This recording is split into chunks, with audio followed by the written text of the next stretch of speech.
Hello everybody, welcome to Technique Tuesday. Today we're going to make layered circle cards and it's using the circle dies.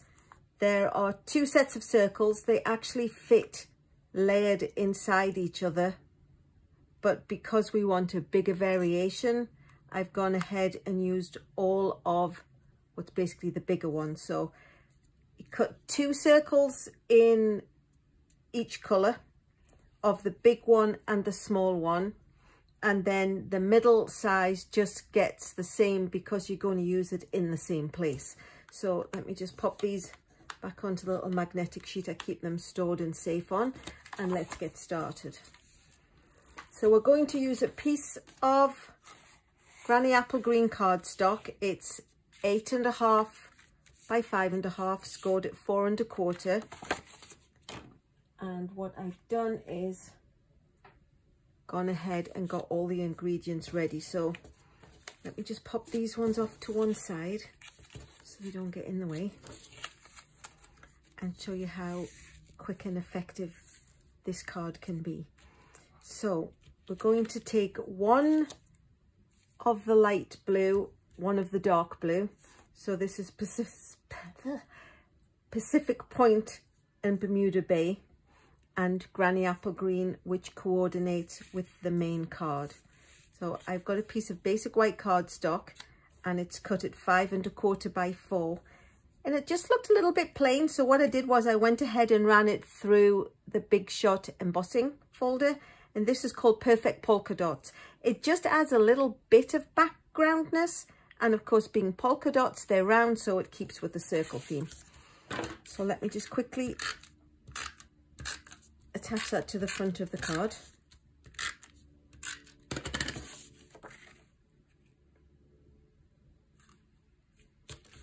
So, and then we're going to take the two sets of circles and we're actually going to attach them, but over to one side.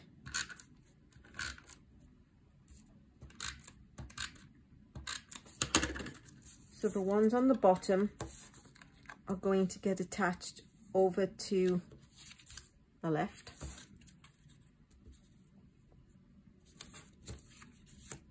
and the ones that will be on the top get attached over to the right.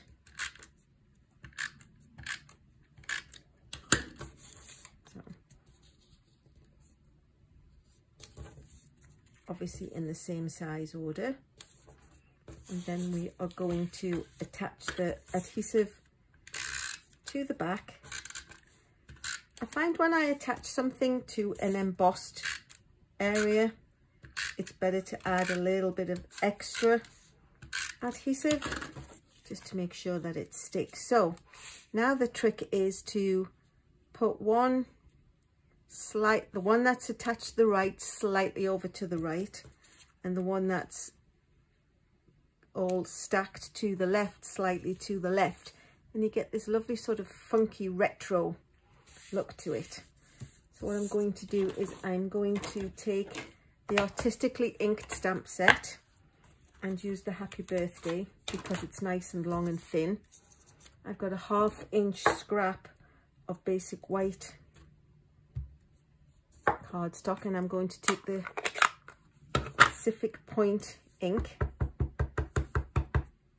and just stamp that plumb in the middle. Close the ink pad so I don't do a clever trick of sticking my elbow in it. So we're going to basically measure how far over we need and just snip the edges off with the snips. Fancy that, snipping with the snips. And then do the same on this side. And then you've seen me do this before because I like to get my value for money out of my supplies. I'm going to take the end of the dimensionals after you've pulled all the hexagons out. You get the edges left, well, they're just as sticky. So I'm going to pop a couple of pieces on the ends, and then using the regular dimensionals, pop a couple more towards the middle so it doesn't sag. Take the backing paper off.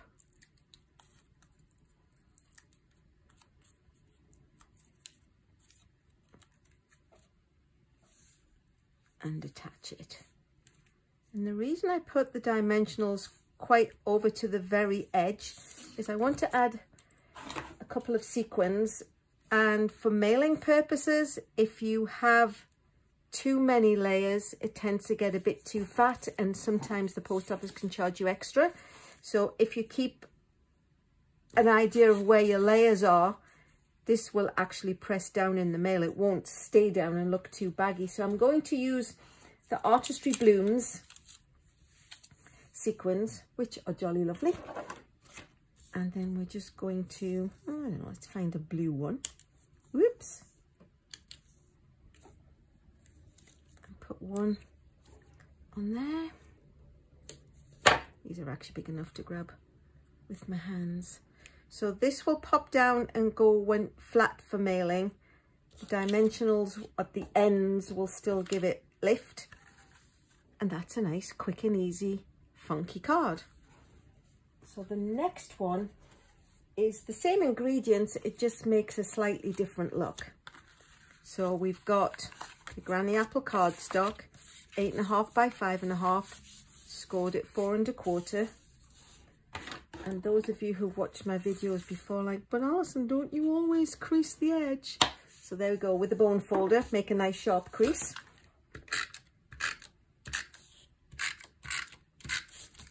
Quickly attach the pre-embossed circly polka dots. And then we're going to do the same. So we've got one, why I'm struggling with Pacific Point, one Pacific Point and one Coastal Cabana for the base colours. And these ones are going to go over to the right.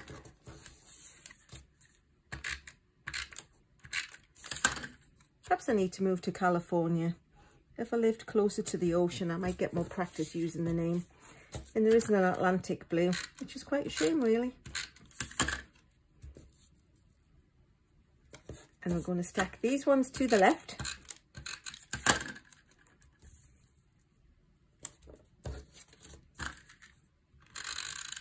And again, a little bit of extra adhesive because we're sticking it to a raised area. And then what we're going to do, we're not going to split it apart. We're just going to stack one on top of the other. And it still gives it a nice funky retro look. And again, we're going to quickly stamp happy birthday in the middle.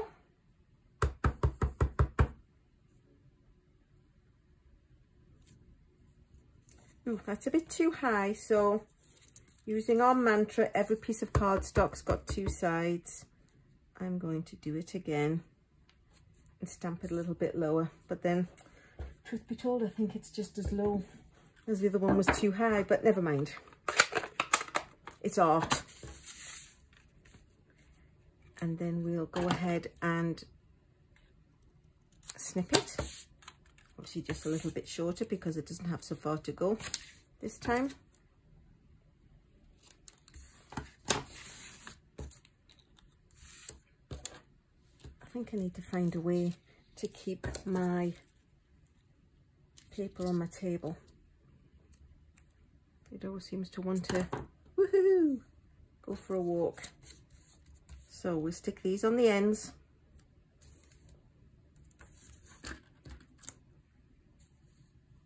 And I think just we need one, otherwise there won't be room to put the sequins.